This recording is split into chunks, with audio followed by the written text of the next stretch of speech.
பிரியமானவர்களே, ஆண்டவராக இயேசு கிறிஸ்துவின் நாமத்தினாலே உங்கள் யாவரையும் நான் அன்போடு கூட வாழ்த்துகிறேன். எல்லாரும் சந்தோஷமா இருக்கிறீங்களா? இந்த நாளிலும் தேவனாகிய கர்த்தர் நம்மோடு கூட பேசுகிற ஒரு வார்த்தை மற்றும் ஒரு வாக்குத்தத்தம் என்னவென்றால், ஏசாயா தீர்க்கதரிசியின் புஸ்தகம் 58ஆம் அதிகாரம் 11ஆம் வசனத்தினுடைய கடைசி பகுதி. நீ நீர்ப்பாய்ச்சலான தோட்டத்தைப் போலவும் வற்றாத நீரூற்றைப் போலவும் இருப்பாய். எனக்கு அன்பான தேவனுடைய பிள்ளைகளை, இந்த நாளினுடைய காலை வேளையிலே உம்முடைய ஆண்டவருடைய ஊழியக்காரனாய் நின்று ஆண்டவருடைய வார்த்தை நான் உங்களுக்கு சொல்லுகிறேன். நீங்கள் வற்றாத நீரூற்றாய் இருப்பீர்கள். ஆண்டவர் இன்றைக்கு உங்களுக்கு வாக்கு கொடுக்கிறார். நீங்கள் வற்றாத நீரூற்றாய் இருக்க போகிறீர்கள். எனக்கன்பான தேவனுடைய பிள்ளைகளே, நாம இன்றைக்கு நிற்கக்கூடிய சூழ்நிலையில் இந்த வாக்குத்தத்தங்களை கேட்கிற பொழுது அநேகருக்கு யோசிக்கலாம், நான் வற்றாத நீரூற்றை போல ஒரு வாழ்க்கை எனக்கு கிடைக்குமா? ஏன்னா நிறைய பேருக்கு ஆசை அதுதான். ஒரு செழுமை நிறைந்த ஒரு வாழ்க்கை, ஒரு நீரூற்று, ஒரு வற்றாத நீரூற்று, ஒரு ஜீவ நதியைப் போல என்னுடைய வாழ்க்கை என்றைக்கும் மாறப்போகிறது. இன்றைக்கு அநேகருடைய இருதயத்தில் இருக்கிற ஒரு பெரிய ஏக்கமே அதான். ஆண்டவர் இன்றைக்கு நமக்கு சொல்லுகிறதான ஒரு காரியம் என்ன அப்படின்னு பார்த்தீங்கன்னா, ஆண்டவர் நம்மை வற்றாத நீரூற்றை போல நம்மை வாழ வைக்கிற ஒரு தேவன். அப்படிப்பட்ட ஒரு தேவனை தான் இன்றைக்கு நீங்களும் நானும் ஆராதித்து கொண்டிருக்கிறோம்.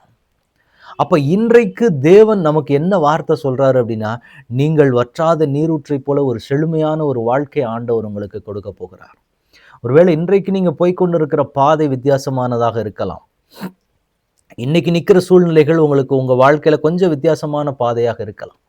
ஒரு கடினத்தின் பாதையில, ஒரு கண்ணீரின் மத்தியில இன்றைக்கு நீங்கள் போய்கொண்டிருக்கலாம்.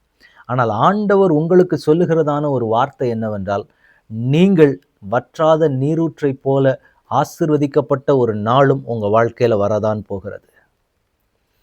யோபு என்கிற தேவனுடைய மனிதருக்கு அவர் பட்ட பாடுகளுக்கும் வேதனைகளுக்கும் அளவே இல்லை. யோபுவின் புஸ்தகம் 1வது அதிகாரத்தில் நீங்க வாசிச்சீங்க அப்படின்னா, எல்லாமே அவர் கையை விட்டு போகக்கூடிய ஒரு நிலைமை. எல்லாமே அவரை விட்டு போகும். என்னென்ன இழக்கக்கூடாது எல்லாத்தையும் ஒரே நாளில் இழந்து போகக்கூடிய ஒரு சூழ்நிலைமைக்கு போவார். ஒரே நாளில் அவருடைய சரீரம் எல்லாமே, தன்னுடைய பலம் எல்லாமே போய்விடும். அப்படிப்பட்ட ஒரு நிலைமையில இருந்த மனிதருக்கு அதே அந்த யோபுவினுடைய புஸ்தகத்தினுடைய கடைசி அதிகாரத்துக்கு வந்தீங்க அப்படின்னா, அவருடைய வாழ்க்கையை கர்த்தர் ஆசீர்வதித்து கட்டுவார். இழந்ததை எல்லாம் 2 மடங்காக திரும்ப பெற்றுக்கொண்டு அவருடைய வாழ்க்கை ஆசீர்வதிக்கப்பட்ட வாழ்க்கையாக, அதற்கு பின்பாக அவர்களுக்கு ஆண்டவர் பிள்ளைகளை கொடுத்தவரை ஆசீர்வதித்த ஆண்டவர் அவருடைய வாழ்க்கையை செழித்திருக்க பண்ணினார். அதே போலதான் இன்றைக்கு ஆண்டவர் உங்களுக்கும் எனக்குமாய் வாக்கு கொடுக்கிறார். நீங்களும் நானும் என்ன செய்ய போறோம் அப்படின்னா, வாழ்நாள் முழுக்க நாம் எல்லாருமே வாழ்ந்து சுகித்திருக்கும்படி தேவன் நம்மை ஆசீர்வதிக்க போகிறார். வற்றாத நீரூற்றை போல நாம் வாழப்போகிறோம். ஒரு வளமிக்க தோட்டத்தை போல நாம் வாழப்போகிறோம். ஒரு செழுமை நிறைந்த ஒரு வாழ்க்கை நம்முடைய வாழ்க்கையில கொடுப்பேன் என்று ஆண்டவர் வாக்கு கொடுக்கிறார். இந்த வார்த்தையை கேட்கும்போது, இன்னைக்கு நிற்கக்கூடிய சூழ்நிலையில இதெல்லாம் சாத்தியம் ஆகுமா அப்படின்னா, நிச்சயமாக நாம் ஆராதிக்கிற தேவனால் அதை கொடுக்க முடியும். ஏன்னா அப்படிப்பட்ட ஒரு தேவனை தான் இன்றைக்கு நீங்களும் நானும் ஆராதித்து கொண்டிருக்கிறோம். அதனால எப்படிப்பட்ட சூழ்நிலைகளாக இருந்தாலும் சரி, அதை மாற்ற என் தேவன் வல்லவராய் இருக்கிறார் அப்படின்னு சொல்லி இன்னைக்கு நம்ம விசுவாச அறிக்கையிட போறோம். என் வாழ்க்கை வற்றாத நீரூற்றை போல மாறும்.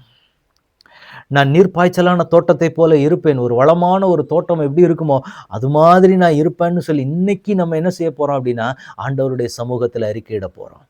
என்னைக்குமே நெகட்டிவாவே ஆண்டவருடைய சமூகத்தில் போய் நிற்காதீங்க. நின்னீங்கன்னா அதுதான் உங்க வாழ்க்கையில் அப்படியே காண்பிக்கப்படும். எப்படிப்பட்ட சூழ்நிலைகளை இதை தேவனால் மாற்ற முடியும், இந்த காரியத்தை தேவனால் செய்ய முடியும், இதை தேவன் செய்து என்னை வாழ வைப்பார், இதை ஆண்டவர் மாற்றுவார், இப்படிப்பட்ட சூழ்நிலைகள் என் வாழ்க்கையில இனி வராது, நான் கண்ணீரை காண மாட்டேன், என் வாழ்க்கையை தேவன் ஆசீர்வதிப்பார்னு சொல்லி இப்படிப்பட்ட வார்த்தைகளவே நீங்க உங்க வாழ்க்கையில சொல்லி அதை அறிக்கை பண்ணிட்டே வந்தீங்க அப்படின்னா, நிச்சயமாய் ஒரு நாள் அந்த வார்த்தை உங்க வாழ்க்கையில நிறைவேறுகிறதை நீங்க பார்ப்பீங்க. அதனால இன்னைக்கு நம்ம என்ன பண்ண போறோம் அப்படின்னா, நான் நீர்ப்பாய்ச்சலான தோட்டத்தை போல் இருப்பேன், வற்றாத நீரூற்றை போல் இருப்பேன்னு சொல்லி இப்போ ஆண்டவருடைய சமூகத்தில் அறிக்கை இடலாமா? அப்படியே ஆண்டவர்கிட்ட ஒப்பு கொடுக்கலாமா? தகப்பனே, உடைய கரத்தில் எங்களை ஒப்பு கொடுக்கிறோம்.